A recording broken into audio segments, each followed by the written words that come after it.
بسم اللہ الرحمن الرحیم الف لام میم ذالک الکتاب لا ریب فیہ ھدی للمتقین الذین یؤمنون بالغیب ویقیمون الصلاۃ ومما رزقناہم ینفقون والذین یؤمنون بما انزل الیک وما انزل من قبلک وبالآخرۃ ھم یوقنون اولئک علی ھدی من ربہم واولئک ھم المفلحون۔ صدق اللہ مولانا العظیم وصدق رسولہ الکریم وصلی اللہ علی سیدنا ونبینا محمد وآلہ الطاہرین۔ ربی اشرح لی صدری ویسر لی امری واحلل عقدۃ من لسانی یفقہوا قولی۔ حضرات محترم، سورہ مبارکہ بقرہ کی ان آیات میں ہم بات کر رہے تھے۔ آیہ مبارکہ نمبر 3 میں ہماری بحث تھی کہ متقین کا تعارف جو ہے اللہ تبارک و تعالیٰ نے ان آیات مبارکہ میں بیان فرمایا۔ متقین کون لوگ ہیں؟ بحیثیت انسان کے ظاہری جسم کے، جیسے ایک دوسرے انسان ہوتے ایسے ہی ہوتے ہیں وہ لوگ بھی جسمانی شکل میں، لیکن ان کے جو خصوصیات بیان کی گئی ہیں، سب سے پہلی چیز ہے یؤمنون بالغیب، جہاں ہم بات کر رہے تھے، اور اس کے نتیجے میں اگر یہ مرحلہ کامیابی کے ساتھ طے ہوگا تو پھر اس کے نتیجے میں ان کے عملی زندگی کا جو کردار ہے اس میں 2 خصوصیات کا ذکر کیا گیا، یقیمون الصلاۃ اور دوسرا ہے وَمِمَّا رَزَقْنَاهُمْ يُنْفِقُونَ۔ یہ 2 خصوصیات اگر دکھائی دیں کردار میں تو اس کا مطلب ہے کہ پیچھے یعنی یؤمنون بالغیب جو ہے وہ موجود ہے۔ اگر یہ کردار میں یہ خصوصیات دکھائی نہ دیں تو کسی رنگ، نسل، زبان یا علاقے سے تعلق رکھنا جو ہے وہ کسی کو ایمان کی منزل پر نہیں لے جاتا جب تک اس کے کردار میں یہ 2 چیزیں نہ پائی جائے، جس پر ہم انشاءاللہ آنے والے وقت میں بات کریں گے۔ اب یہ یہاں ہماری بحث جو تھی، جہاں تک مجھے یاد پڑتا ہے کہ یؤمنون بالغیب، پہلی چیز ہے کہ ایمان، اور پھر اس کے ساتھ شرط ہے بالغیب کی۔ تو اس چیز کے بارے میں ایمان کا میں نے عرض کیا تھا، ایک ہے نظریہ، سب سے پہلے نظریے کے بارے میں آگاہی، اور پھر آگاہی کے بعد اس پر یقین۔ اگر ہمارے پاس اسے کہتے ہیں کانسیپٹ جو ہے اس کا وہ کلیئر ہوگا تو پھر اس کے بعد اگلا مرحلہ ہے جو 3 چیزیں میں نے عرض کی تھیں کہ یہ یعنی وہ نظریہ ہے کیا چیز۔ بنیادی نظریہ یاد رکھیے گا پورے اسلام کا، ان الدین عند اللہ الاسلام، ہمارا باپ آدم بھی یہی سمجھاتا چلا آیا تا خاتم علیہ السلام تک، اور صبح قیامت تک آنے والے تمام اللہ تعالیٰ کے اولیاء یہی سمجھائیں گے، کیونکہ یاد رکھے دین اللہ کی ذات کا نام ہے، اللہ کی ذات سے شروع ہوتا ہے، باقی سب کچھ جو ہے یہ نظریہ بتا رہا ہے کہ کسی شے کے پاس کوئی کمال ذاتی نہیں، سب کچھ اللہ کا دیا ہوا ہے۔ جب تک یہ نہیں بات سمجھ آتی انسان کی میں ختم نہیں ہوتی، میں ختم نہیں ہوگی، انسان کبھی ایاک نعبد نہیں کرے گا، مرضی کرے گا اپنی، کبھی ممکن ہی نہیں کہ یعنی وہ یہ ایاک نعبد پہ چلا جائے۔ تو سب سے پہلے بنیادی طور پہ یہ نظریہ ہے، یہ پالیسی سٹیٹمنٹ ہے، یاد رکھیے، اگر کوئی صحیح استاد اگر مل جائے آپ کو تو وہ آپ کو بتائے گا اس کے اندر سب چیزیں لکھی ہوئی ہیں۔ اس دن بھی میں نے عرض کیا سارے کا سارا نظام اس کے اندر لکھا ہوا ہے، نبوت، رسالت، امامت، ولایت، جنت، دوزخ، حساب کتاب، نماز، روزہ، سب کچھ اس میں لکھا ہوا ہے۔ یہ اسلام کی پالیسی سٹیٹمنٹ ہے دین کی۔ سب سے پہلے اس کے بارے میں، نظریے کے بارے میں آگاہی چاہیے۔ نظریہ ہے کیا؟ 3 مراحل میں نے عرض کیے تھے۔ بعض لوگ ہیں وہ ان لفظوں کو یاد کر لیتے ہیں کہ الحمدللہ رب العالمین۔ اس کے بعد دوسرا سٹیپ کیا ہے؟ معنی پتہ ہونے چاہیے اس کے، آگاہی میں بھی اس کے معنی پتہ ہونے چاہیے۔ اور یہ میں اس لیے کہہ رہا ہوں کہ آپ ایسا کریں کہ میں 3-4 آپ کے سامنے چیزیں رکھ دیتا ہوں، آپ کمپیریٹیو انالیسس کریں، اسٹڈی کریں ذرا کہ یہ جو قرآن کریم کی لفظیں تو ایک ہی ہیں نا، جو مطلب یہ جو میرے ہاتھ میں اس وقت کتاب یہ ہے کتاب، اس میں یہ مولانا شیخ محسن علی نجفی صاحب نے یہ ترجمہ کی ہے۔ یہاں ہی رکھا ہوگا کوئی قرآن کریم مولانا ذیشانت جواری صاحب والا بھی، یہاں رکھا ہوگا، یعنی وہ ہمارے بزرگوار گزرے کاظمی صاحب، ان کا ترجمہ تھا، مولانا فرمان علی صاحب کا۔ یہ 4 شیعہ بزرگان ہیں جن کے اگر آپ وہ بھی لے لیں، ساتھ 5واں بھی ہے قبلہ نکن صاحب کا۔ ان 5 ترجموں کو آپ سامنے رکھ لیں تو آپ دیکھیں گے کہ جب آپ قرآن کریم کو اسٹڈی کرنا شروع کریں گے تو کئی مقامات آپ کو قرآن میں ایسے ملیں گے کہ جس کا شیخ صاحب نے ترجمہ کچھ اور کیا ہے، نکن صاحب نے کچھ اور کیا ہے، اور فرمان علی صاحب نے کچھ اور کیا ہوا۔ اب میں اس بحث میں آپ کو نہیں لے گئی، آپ کو اس کا یعنی یہ لفظیں ہیں ان کے معنی پتہ ہونے چاہیے۔ جو میں یہ نہیں کہہ رہا انہوں نے غلط کی ہے، یہ اصل میں بڑی دقیق قسم کا مسئلہ، یہ قرآن ایک بحر بے کراں ہے، کون آدمی کتنا گہرا غوطہ لگاتا ہے اس کے اندر، اس کے مطابق وہ بات کرتا ہے۔ تو معنی پتہ ہونا چاہیے، پھر اس کا مفہوم پتہ ہونا چاہیے۔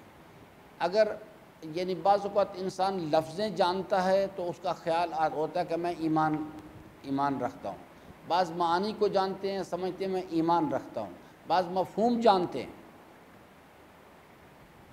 وہ سمجھتے ہیں کہ ہمارا ایمان، حالانکہ مفہوم سے آگاہی جو ہے وہ معلومات ہیں صرف۔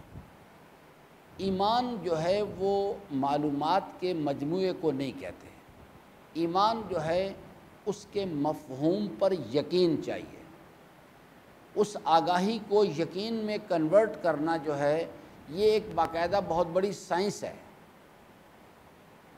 ہر آگاہی رکھنے والا ضروری نہیں کہ یقین رکھتا ہو، لیکن ہر یقین رکھنے والا آگاہی ضرور رکھتا ہے۔ جیسے ہر متقی پہلے مومن ضرور ہوتا ہے، لیکن ضروری نہیں کہ ہر مومن متقی بھی ہو۔ ہر مسلم جو ہے وہ ضروری نہیں کہ مومن بھی ہو، لیکن ہر مومن مسلم ضرور ہوتا ہے پہلے۔ یہ ایک باقاعدہ سائنس کے سٹیپ سائنس کی ہے، آگاہی ہونی چاہیے صحیح طور پہ۔ تو اس کا ماحصل کیا ہے؟ اس نظریے کا یہ تو ہو گیا نا پالیسی سٹیٹمنٹ، ایک بنیادی، اس کا جو نظریے کا جو خلاصہ وہ کیا ہے؟ لا الہ الا اللہ، یہ اس کا ماحصل ہے۔ اس واسطے اسلام کا کلمہ جو ہے وہ لا الہ الا اللہ ہے، اشہد ان لا الہ الا اللہ وحدہ لا شریک لہ و اشہد ان محمدا عبدہ ورسولہ۔ خوب، یہ اس کا ماحصل ہے۔ کلمہ اسلام کا الحمدللہ رب العالمین نہیں ہے کلمہ، کیونکہ یہ جو اس کا خلاصہ یہ ہے اصل میں عملی زندگی کا کھیل سارا، کیونکہ ہمیں دودھ کے اندر جو جوہر توانائی ہے وہ چاہیے اصل میں، وہ اصل مطلوب ہوتا ہے۔ تو یہ دو الحمدللہ رب العالمین اور اس لا الہ الا اللہ، پہلے مفہوم اس کا پتہ ہو کہ کیا ہے، اور پھر اس پر یقین پیدا کرنا ہے اس چیز کے لیے۔ تو اس آگاہی کو یقین میں کنورٹ کرنے کے لیے، جیسے آپ دودھ سے آئس کریم بنانا چاہتے ہیں تو خود بخود بیٹھ کے دعائے کمیل پوری پڑھ دیں، اس پہ پورا قرآن پڑھ دیں تو آئس کریم نہیں بنے گا۔ وہ اس کے لیے لامحالہ ضرورت ہے اسے پروسیس سے گزاریں۔ اس میں سے جب تک آپ اس پروسیس سے نہیں گزاریں گے تو وہ آپ کو آئس کریم نہیں بن سکے گی۔ اب آپ اس کو کنورٹ کرنا ہے آپ نے یقین میں، کیا کرنا چاہیے؟ جی، اس آگاہی کو یقین میں کنورٹ کیسے کریں؟ جیسے دیکھیں نا، آپ پانی ہیں، آپ نے کولر لگا رکھا ہے، ٹھنڈا کرنا چاہتے ہیں، پروسیس سے گزارنا پڑتا ہے، یا ریفریجریٹر میں رکھیں، برف بنے، پھر آپ اسے اس آگاہی کو، اس نظریے کے بارے میں کہ الحمدللہ رب العالمین کا ایک نظریہ ہے کہ یعنی اس کائنات میں اللہ کے سوا کمال ذاتی کسی کے، سب کچھ اللہ کا دیا ہوا۔ لا الہ الا اللہ، اللہ کے سوا شان الوہیت کسی کے لیے زیبا، یہ ایک نظریہ ہے۔ کیا کریں اس چیز کے لیے؟ دیکھیے سب انسانوں کا مسئلہ یہ ہے۔ اسی سورہ مبارکہ کے اندر اللہ تعالیٰ کیٹیگوری کے لیے یہ بات کہتا ہے بالکل لفظوں کے ساتھ، اے وہ لوگو جو اپنے آپ کو مومن کہتے ہو، میں تمہارا پروردگار تقاضا کرتا ہوں کبھی ایمان لے آؤ۔ اس کا مطلب ہے کہ وہ آیت کریمہ بتا رہی ہے کہ بہت سارے لوگ ایسے ہیں جو اپنے خیال کے مطابق مومن ہیں، مگر اللہ تعالیٰ ان کو مومن تسلیم نہیں کرتا۔ کیا کیا جائے اس چیز کے لیے؟ یہ چھٹے امام نے فرمایا میں نے اللہ کے فرامین پہ غور کیا، کیا کریں اس کام کے لیے؟ فرماتے ہیں میں نے اللہ کے فرامین پر غور کیا اور اللہ تعالیٰ کی معرفت حاصل کی، یعنی اس کے جلال و جمال کا، اس کے نظام کا، اس کے حضور کا یقین حاصل کرنے کے لیے، کیونکہ معرفت یقین عطا کرتی، اس کی معرفت حاصل کرنے کے لیے دو چیزوں سے بڑھ کر کسی شے کو مددگار نہیں پایا۔ یہ اگر مطلب امام خمینی کہتے نا، یا رہبر معظم کہتے، یا اور ملا صدرہ کہتے، ہم کہتے بھئی چلو ایک غیر معصوم انسان ہے تو ان کی معلومات محدود ہیں، کہ ہمارے مقابل میں زیادہ ہیں لیکن بہرحال ہیں تو محدود۔ تو لیکن ایک ایسا وجود مقدس جو ہمارے لیے حجت ہے، حضرت نے فرمایا کہ میں نے اللہ کے فرامین پر غور کیا، کسی اور نے نہیں۔ ان ذوات مقدسہ میں سے ایک پرسنالٹی، اور یہ سب ہے تو قول سب کا یہی ہے کہ اللہ کی معرفت حاصل کرنے کے لیے، یعنی جو میں کہہ رہا ہوں یقین، دو چیزوں سے بڑھ کر کسی شے کو مددگار نہیں پایا۔ کیا چیز؟ ایک اللہ کی آیات میں غور و فکر کرنا، اور دوسرا کیا چیز ہے؟ اللہ کی بارگاہ میں گریہ و زاری کے ساتھ دعا کرنا۔ یہ دو کام ایک ریگولر پروسیس ہے جو کرنا پڑتا ہے۔ پھر آپ آگاہی کو یقین میں بدل سکتے ہیں۔ میں نے سورہ الحمد کی بحث میں بتایا بھی تھا، اصل بنیادی سٹیٹمنٹ کیا ہے؟ الحمدللہ، ہر کمال اللہ کی ذات سے نکل کے، اس کے غیر کے پاس کوئی کمال ذاتی نہیں۔ دلیل کیا ہے؟ کہتا ہے میں عالمین کا رب ہوں، یعنی عالمین کا خالق ہوں، مالک ہوں، حاکم ہوں۔ اس عالمین کی کتاب جو ہے نہ کہیں جانے کی ضرورت ہے، یہ عالمین کی کتاب آپ کے سامنے، افلا ینظرون الی الابل کیف خلقت والی السماء کیف رفعت والی الارض کیف سطحت، اس کائنات کی کتاب کو پڑھو۔ اس وقت بھی مجھے یاد ہے میں نے بتایا تھا کہ دیکھیے اللہ تعالیٰ نے سورہ مبارکہ یاسین تیسرے رکوع کی ابتدا سے بحث شروع کی ہے۔ اس کی آیات میں سے ایک مردہ زمین ہے، ہم اس کو زندہ کر دیتے ہیں، پھر اس میں سے مختلف قسم کے غلجات کو نکالتے ہیں، پھر بارشوں کا ذکر کیا، پھر دن کا، رات کا، سورج کا. دیکھیے میں اس وقت بھی میں نے بتایا تھا، اس کے لیے کہیں کسی مدرسے میں جانے کی ضرورت نہیں، صرف آپ عقل سے کام لینا ہے. ہر آدمی اس واسطے قرآن کریم اسی لیے تو ایک معجز نما کتاب ہے یہ، کہ ایک ایسی کتاب ہے کہ بڑے بڑے افلاطون جو ہیں، جو اپنے آپ کو عقل مند سمجھتے ہیں، اس کے سامنے آ کے عاجز ہو جاتے ہیں. اور ایک سادہ آدمی اگر سمجھنا چاہے، جس کو ایک الف سے بے نہیں آتا، ایک حرف لکھنا نہیں آتا، کیونکہ اس کو اس کتاب کو پڑھنے کے لیے کسی پی ایچ ڈی کی ضرورت نہیں، عقل سے کام لینا ہے. اسی واسطے کہا کہ لو کننا نسمع او ناقل ما کننا فی اصحاب السعیر. سارا کھیل عقل کا ہے. اور جو چیز عقل سے کیوں نہیں کام لیا جاتا، وہ لہو و لعب کے کھیل ہیں اصل میں سارے یہ. تو یؤمنون بالغیب، اب جو چیز ہے وہ یہ ہے کہ شرط ہے اس چیز کے ساتھ لگائی گئی کہ جناب ایمان بھی چاہیے اور ایمان بالغیب بھی چاہیے. اب ہر آدمی تو ایسا نہیں ہے نا یہ کہ وہ حضرت ابراہیم علیہ السلام کی طرح سوال کرے کہ رب ارنی کیف تحیی الموت، تو اللہ تبارک و تعالیٰ اس کو کہے گا اچھا چلو ابھی جاؤ 4 پرندے لے کے ہم تمہیں سمجھا دیتے ہیں، ٹھیک ہے نا. لیکن اللہ تبارک و تعالیٰ نے حضرت عزیر علیہ السلام علی نبینا کی مثال میں جو باتیں بیان کی ہیں، وہ اس کے لیے کسی اس قسم کی چیز کی ضرورت ہی نہیں ہے. وہ کہتے ہیں تو سب کے سامنے تمہیں دکھائی نہیں دے رہی چیزیں یہ.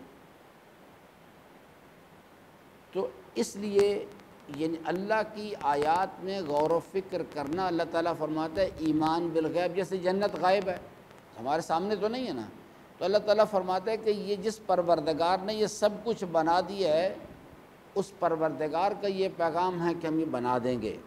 ہمارے کائنات کا وجود اس چیز کی دلیل ہے کہ جس پروردگار نے یہ سب کچھ بنایا ہے، وہ اس کو دوبارہ بنانے پر قدرت رکھتا ہے. تو یہ وہ چیزیں ہیں کہ ایمان اللہ ہے. اس کے لیے تو یعنی قرآن کریم کہتا ہے یہ تو بدیہیات میں سے ہے، روشن مسافر. یعنی سید الشہداء نے تو ایسی زبردست قسم کی اس پر باتیں کی ہیں اپنے مناجات کے اندر. فرماتے ہیں کہ پروردگارہ تو کب غائب تھا جو تیری مخلوق آئے اور تیرے وجود پر آ کے دلیل قائم کرے، جو خود اپنے وجود کے لیے تیرے محتاج ہیں، وہ آ کے تجھے آشکار کریں گے. آ کے فرماتے ہیں کہ جو میں نے آپ کو ایک بہت ہی دقیق جملہ حضرت کا یہ کہ پروردگارہ اندھی ہو جائے وہ آنکھ جو اس کائنات کو دیکھ رہی ہے اور پھر بھی تیرے وجود پر دلیل مانگتی ہے. لو کان فیہما آلہۃ الا اللہ لفسدتا. تو یہ چیز جو ہے یعنی میں نے آپ کو مثال دی تھی کہ سب سے زیادہ یعنی ایمان بالغیب کی جو قوی ترین مثال ہے وہ کیا چیز ہے؟ خود اپنے وجود پہ میں ہوں. اس سے پوچھا جائے بھی وہ میں کہاں ہے تو وہ حیران ہو جاتا ہے اسے کہ بھئی یہ کیا؟ کہتے جی میرا ہاتھ ہے، یہ میری ٹانگ ہے، یہ میرا. وہ میں کہاں ہے بھائی؟ کہتے بھائی ہے، لیکن بس ہے. کہاں ہے یہ؟ کیسی ہے؟ کہتے یہ پتہ نہیں. اسی واسطے ہمارے امام علیہ السلام نے فرمایا کہ معرفت پروردگار کے لیے انسان 3 چیزیں سمجھ سکتا ہے. اللہ ہے، آثار کو دیکھ کے. منبع کمال ہے، ان آثار میں پائے جانے والے کمالات کو دیکھ کے. یکتا و یگانہ ہے، موجودات کی ہم آہنگی اور کائنات میں عدم فساد کو دیکھ کے. کیا ہے؟ فرماتے یہ نہیں سمجھ سکتا. اللہ کو کیا سمجھے گا؟ خود آج تک اپنے آپ کو تو سمجھ نہیں سکا. آج تک بڑے بڑے فلسفی آئے، حتیٰ کہ پیغمبران آئے، اور انسان نے کوشش کی. یہ نہیں ہے پاکستان کا معاشرہ تو ایک بالکل below average I Q level کا معاشرہ ہے. ایسے نہیں کہ لوگ غور نہیں کرتے ان باتوں کے اوپر. خود مسلمانوں کے اندر بڑے بڑے دانشور گزرے ہیں. دور حاضر کے جو فیلسوف ہیں، آیت اللہ محمد صلی اللہ علیہ وسلم تباہی، میں نے خود ان کی بحث پڑھی ہے۔ اس سے زیادہ ابھی تک یہ جب سے ہمارا باپ آدم پیدا ہوا جتنے عقلاء تھے غور کر کہ وجود کی بحث میں ہے، بس ہم یہ کہہ سکتے کہ ہے، ماہیت کیا اس کی کچھ نہیں پتہ، ہم آج تک اپنی ماہیت نہیں سمجھ سکے، جو اسی واسطے باقاعدہ یہ بحث ہے قرآن کریم کی کہ لوگوں نے سوال کیا کہ روح کی ماہیت کیا ہے، اللہ تعالیٰ کے حبیب سے سوال کیا گیا تھا، تو اللہ تعالیٰ نے جواب میں فرمایا کہ یعنی ان سے کہو کہ ایک روح ایک امر ربی ہے، آپ کو قلیل علم عطا کیا گیا ہے، علم جو ہے آپ کو قلیل دیا گیا، تو اس لیے یہ اس بحث میں نہ جائے۔ فرماتے ہیں جو شخص بھی اس مسئلے پر غور و فکر شروع کرے گا وہ کبھی حقیقت نہیں پہنچ سکتا، کیوں؟ اس لیے کہ اللہ تعالیٰ کی ذات لامحدود ہے، اس کا علم لامحدود ہے، اس کی صفات اس کی ذات سے جدا کوئی چیز نہیں، اور انسان کے پاس جو درک کرنے والی چیز ہے وہ کیا ہے؟ عقل، اور وہ محدود ہے، تو ایک محدود شے جو ہے وہ لامحدود کا احاطہ نہیں کر سکتی کبھی بھی جائے، تو میرا خیال ہے کہ اتنا کافی ہے۔ اگر یہ کسی کی معرفت کسی کے کام آ سکتی تو میرے عزیزان نوح جو ہے اتنی پریشان ان میں مبتلا نہ ہوتا کبھی، وہ کہتا تم بھی لے لو بھئی، یہ کوئی کسی کو کچھ نہیں کر سکتا، 3 کام کر سکتے ہیں، رہنمائی کر سکتے ہیں، عملی نمونہ پیش کر کے دکھا سکتے ہیں کہ اللہ کے جلال سے کیسے ڈرا جاتا ہے، اس کے جمال کا شوق کیا ہوتا ہے، اور دعا کر سکتے ہیں، باقی کام آدمی نے خود کرنا ہے، وَأَن لَيْسَ لِلْإِنسَانِ إِلَّا مَا سَعَىٰ، خود آدمی نے کرنا ہے، دوسرا آدمی نے، ہاں آثار سے پتہ لگے گا کہ ادھر ایمان ہے، جو فرمائے نا مجھے یمن سے ایمان کی خوشبو آتی ہے، یہ بڑی دقیق قسم کی حدیث ہے یہ، اس واسطے کہ یہ بھی باقاعدہ طور پہ، یہ نہیں کہ حضرت نے ایسے ہی رینڈملی کہہ دیا کہ مجھے ایمان کی خوشبو آیا کرتی، واقعتاً نفاق کی اور کفر کی بدبو آیا کرتی باقاعدہ، اسی واسطے فرمایا کہ یہ جو علماء ہیں دنیا پرست، یہ یہاں نہیں پتہ لگ رہا نا بدبو کا، یہ دنیا پرست علماء جو ہیں یہ جہنم کا بدترین عذاب ہیں، جب یہ اپنے کردار کے ساتھ جو ادھر کنورٹ ہو کے جائے گا، جب یہ جہنم میں جائیں گے تو پورے اہل جہنم ان کے وجود سے جو بدبو خارج ہوگی ان پر لعنت کریں گے، پورے اہل جہنم کے لیے اذیت بن جائیں گے، جہنم خود ایک اذیت کا مقام ہے، اور یہ ایمان کی اپنی ایک خوشبو ہوتی ہے، لیکن یہ وہ لوگ سونگھ سکتے ہیں اسے جو اس مقام کو، اس منازل کو طے کرتے ہیں، لا یمسہ الا المطہرون، وہ اس دنیا میں محسوس کرتے ہیں، جو حضرت نے فرمایا نا مجھے یمن سے ویسے کرنے کے لیے، مجھے یمن کی طرف سے ایمان کی خوشبو آتی ہے،